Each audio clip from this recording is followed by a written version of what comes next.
Isang magandang araw po, mga kababayan ka-Pokemon. Andito po ang inyong munting lingkod para magpahayag ng ilang mga opinion natin patungkol po sa ating community, patungkol po sa ating hobby, na wala tayong focus kundi ang Pokemon collection, ang sealed collection, singles and raw cards collection, at sa anumang kaparaanan po ay nawa maging blessing po tayo sa ating community. Isang magandang araw po sa inyo lahat, mga kaibigan. At makikita nyo po rito ang ating 151 mini-tins. Sila na po ay sold out. Yan po ang ating struktura dito po sa maliit nating negosyo. Kapag sold out na po tayo sa isang product, ay more or less ay wala na po tayong restocks. Most of the time po, mga kaibigan, kapag lalo nang tumataas po yung mga products, kapag sold out na po sila, wala na po tayong restock, mga kaibigan. Tulad po ng mini-tins na ito, kapag nabenta ko na po ito, then magpapaalam na po tayo sa products. Dahil mahal na po sila. No? Mahirap na po magpuhunan kasi over na po yung pricing nila sa nangyayari po ngayon, mga ka-Pokemon. Ngayon po ay January na po. So malapit na po tayo sa February po ulit ng 2025. At sobrang tataas po ng mga presyo ngayon. Dahil po sa maraming factors, dahil po sa maraming mga influences na nangyayari po sa ating community. At kalalabas lang din po ng Prismatic Evolution. Kita niyo po sa background. Meron po tayong Prismatic Evolution dito. Na for display na lang po yan. Not for sale anymore kasi wala po tayong restocks. So what is the real problem here, mga kaibigan, mga ka-Pokemon? Sa tingin ko po ay talagang merong malaking demand. So pag-usapan din natin yung scalpers. Meron din po mga scalpers. Factor din po yon, mga kaibigan, mga ka-Pokemon. Don't get me wrong. Factor din po yon. Isa din po sa mga problem po yun, scalpers. Pero, pag ako po tatanungin ninyo, mga kaibigan, mga ka-Pokemon, ang problema po talaga natin, or ang maganda po nangyayari sa hobby, hindi naman siya talaga problema. Ang maganda po nangyayari sa hobby ay meron pong strong demand. Strong demand lang po talaga. No? Strong demand lang po sa mga products po ng Pokemon. So, create po ito ng mga issues or problems sa mga iba o sa mga customers o sa maraming mga may gusto kasi tumataas po ang presyo. Hindi naman po scalpers lang talaga, no? Kasi nakita ko po talaga at nararamdaman ko po talaga na very limited lang po yung products. Naging limited po yung products because the increased demand. So imagine nyo po, the demand before, mga kaibigan natin, yung demand ay sa mall, marami pong mga products po ng Pokemon. Marami pong products na packs. Marami po. Ako lang po nagtitingin, paisa-isa lang nagtitingin. Hindi pinapansin ng mga tao. Nasa toy section po sila, hindi nila pinapansin. Pero right now po, iba na po ang kwento ngayon. Pag pumunta ka na sa mall, ang dami na pong naghahanap ng products ng Pokemon packs. Ang dami po naghahanap and then sold out na po. Wala na po laman yung estante. Siguro sa scalpers, siguro. But kung ako tatanungin ninyo, it's more of a demand issue and there is no supply. So imagine nyo po, sabihin na natin na hindi lang po times 10. I do believe na yung popularity ng Pokemon, yung interest ng mga tao sa Pokemon ay hindi lang po nag-times 10. I do believe probably baka nasa times 10. Times 50, sorry. Baka nasa times 50, hindi lang po times 10. Kasi hindi naman po pinipilahan yung products na ito eh. Before, no, sa mga lately, no, hindi naman po talaga pinipilahan ito unless na yung nakaraan po na sobrang yung COVID period po, no, na talagang naging sobrang popular din po itong product na ito. Pero lately po, no, in a couple of years, hindi po siya pinipilahan. But ngayon po, pinipilahan po yung Pokemon. And dililimit pa po nila yung products. Isa-isa lang po. Dati, wag kang pumila, walang pila, marami kang mabibili. Kasi wala pong bumibili. Hindi po ganun karami ang bumibili. So the real problem is, marami ang bumibili at yung products kokonti. Kokonti po yung products. Kaya nga po, nagkaroon ng scalpers, kaya nga po nag-rise in number ang scalpers because the demand is there. Hindi po magkakaroon ng scalpers kung wala pong demand. Mga kaibigan, mga ka-Pokemon. So, meron po talagang demand at hindi po makasabay ang Pokemon company sa demand. Kasi maraming tao po ang nangangailangan ng products, ang may gusto ng products. So, kung times 50 to or times 100, I don't have the numbers, I don't know. I'm just speculating. Opinion ko lang po ito, mga kaibigan, mga ka-Pokemon. So, lahat po tayo may opinion. So, take it as a grain of salt, mga kaibigan. So, ito lang po ang aking points. Mga points lang po ito talaga. Na may mga demand po, maraming pumapasok sa hobby. But, most likely, marami pong magiging short term lang. Marami pong exit lang. Marami pong siguro quick back, no? Magbenta, i-resell lang. Kasi nga, mas maaakit po sila sa gain or sa profit nila in short term. So, yun na po yung tinatawag natin scalpers, pero nga, sa kulang po na products, sa wala pong products, wala rin pong ibibenta yung scalpers, to be honest. Wala pong ibibenta yung mga scalpers. Lalo na po, kung they limit the sale in stores. Kung nilimit na po nila yung sale sa stores, pa isa-isa na lang, pa dalawa-dalawa na lang, then, yun, matatapos din yung regular scalpers. Unless na meron po talagang mga expert na po sa mga ganitong mga trabaho o sa ganitong mga strategy po ng scalping na talagang maramihan po yung binibili nila. Direct po sila doon sa supplier or direct po sila sa distributor. So, yun po mga kaibigan, mga ka-Pokemon, ang points ko, ang mga ideas natin na meron po talagang demand sa Prismatic Evolution, meron po talagang demand sa 151, meron po talagang demand sa Crown Zenith. Mga kaibigan, mahal na po ang Crown Zenith. Baka wala na pong i-reprint ang Crown Zenith. Baka wala na pong reprint ang 151. So, hindi ko po alam yan, pero abangan po natin. Talagang lahat po ng mga products na ito ay nakatakda pa pong tumaas. Ako lang po ay nagpapasa ng potential. Ibibenta ko po ito. Sold na po itong 10 tins na ito, mga kaibigan natin. Sold na po siya lahat. Ano po mangyayari? Then, wala na po akong restocks. Last December, sold out na rin po ako sa, I think last December or early January, sold out na rin po ako sa Crown Zenith, mga kaibigan natin.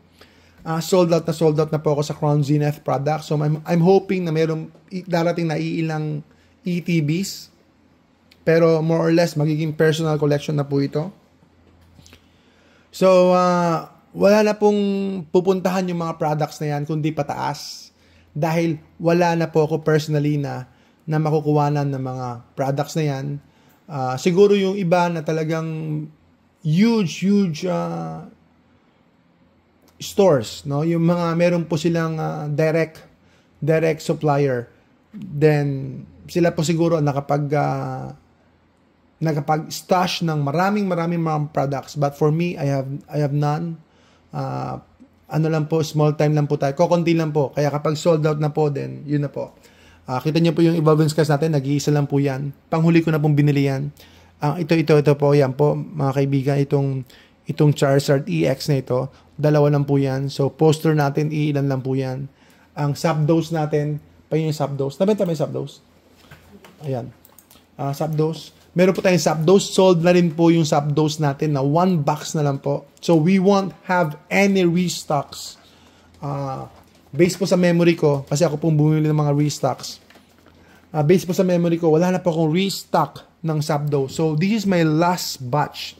No, last stock.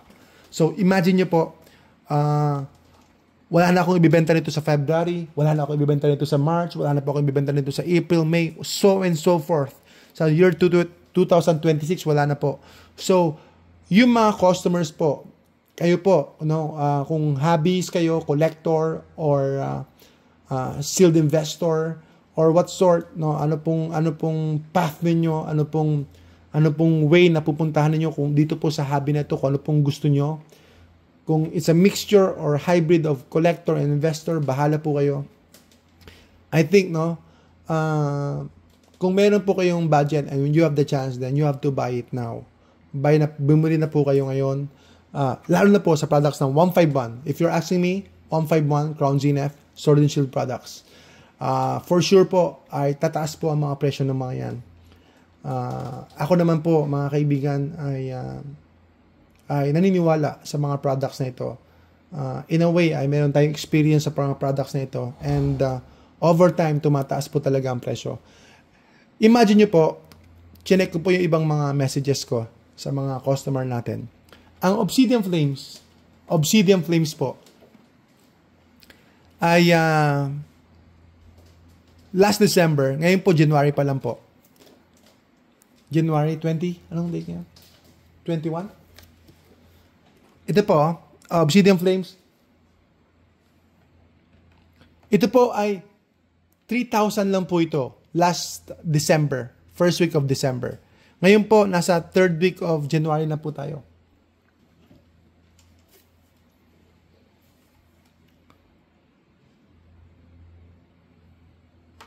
Ang presyo na po nito ay 4,500 po, mga kaibigan.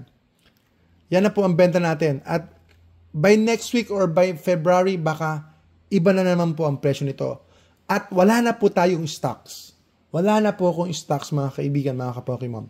Paano po ako magkaka-stocks? Hindi na po 3,000 ang puhunan nito. Kung sa December, nabenta po natin ito ng 3,000, 3,000 lang po natin binibenta ito. Ngayon po, 4,500 na po. And to be honest, ang puhunan na po nito ay nasa 4,200, 4,300 ngayon. So, by February, iba na po ang presyo nito. And, yun na po, mga kaibigan, no? Wala na po akong stocks. Wala na po. I only have probably 2 of these boxes. 2 na lang po, mga kaibigan. So, wala na po akong restocks. I'm just trying to tell you na hindi po ganun karami ang supply. Kung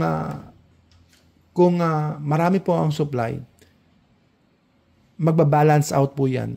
Magpapakita po yan. Mag-show po yan sa presyo. So, meron po talagang demand. No? Kung bakit po nakabibenta ang mga scalpers, bakit po merong scalpers? Kasi merong bumibili ng ganong kamahal, ng ganong kataas ang presyo, dahil po merong demand. Dahil po sa kakulangan ng products. Kasi halimbawa po ako, pag hindi po ako nakakabenta, I have no choice but to lower my price. To make promotional prices. I-adjust ko po yung price. Magbabargain po ako. Magkakaroon po ako ng sale, ng discount. Kasi hindi po ako makabenta. So, yun po yun, mga kaibigan, mga ka-Pokemon. Kung tumataas po ang presyo, ang ibig sabihin nun, merong demand. Merong bumibili, kung kaya pataas po ng pataas ang presyo. So, lahat po ito, no, mula sa stock, mula sa mga retail stores, wholesaling, lahat po ng marketing, lahat po ng merchandises, sa mga sale points. Lahat po yan ay mag-a-adjust po yan through market. Kung meron po talagang demand, then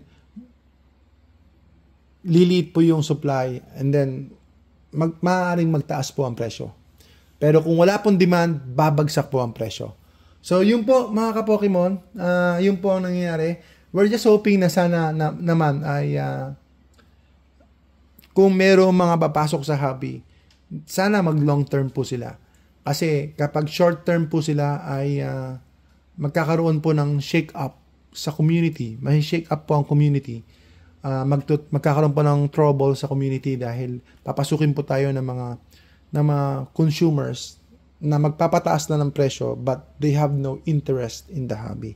So, yun po ang isa sa mga concern din natin sa mga newbies na pag-aralan nyo po. At kung talagang gusto niyo itong product na ito, then you should enjoy the art, enjoy the boxes. as a display, as your parang toys for the big boys, parang laruan po ng mga professionals o may mga naipon na po sa buhay na konting finances para po dito sa luho na ito.